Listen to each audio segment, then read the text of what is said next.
אני יושב עכשיו קרוב אל השמיים, מנסה למצוא תשובות לשאלה.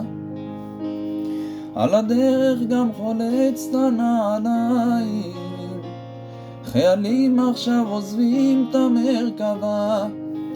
כן, אני יושב שם חושב קצת עלייך להכאיב מעט ללב. את המשפט הבא את בטח מכירה, יום יומיים אני בא בחזרה. נגמר, נגמר, נגמר. ובדרך כשיצאנו אל הבית, אז עצרנו בפלאפל בפינה, ואנשים שם הסתכלו מחאו כפיים. הגיבורים שלנו אמרו באהבה, ואני עומד שם מסתתר. קצת גדול עליי להיות זה ששומר, ובין ביס לביס עולה בי מחשבה, לעזאזל כמה גיבורים יש במדינה. נגמר, נגמר, נגמר. נגמר, נגמר, נגמר.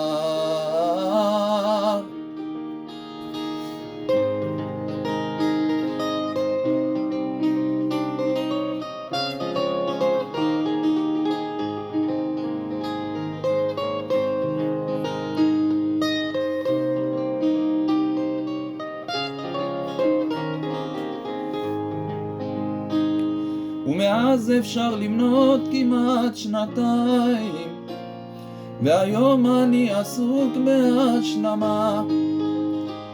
בעוד רגע כבר אשמע את הכפיים, ואז אצעק בכל כוחי מהבמה. ואם שומעים, אם מקשיבים, עוד אפשר למצוא כאב בין המילים.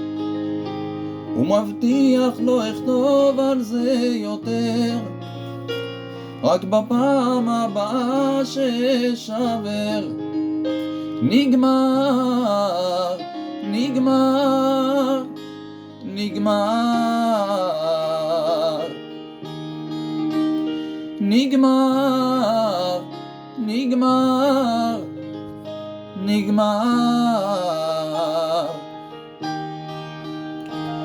יש מדינה אחת על יד ירושלים, שם עדיין משתוללת מלחמה, כי אנשים שם מאבדים את העיניים, לא מחכים לגיבורים באף פינה. נגמר, נגמר, נגמר.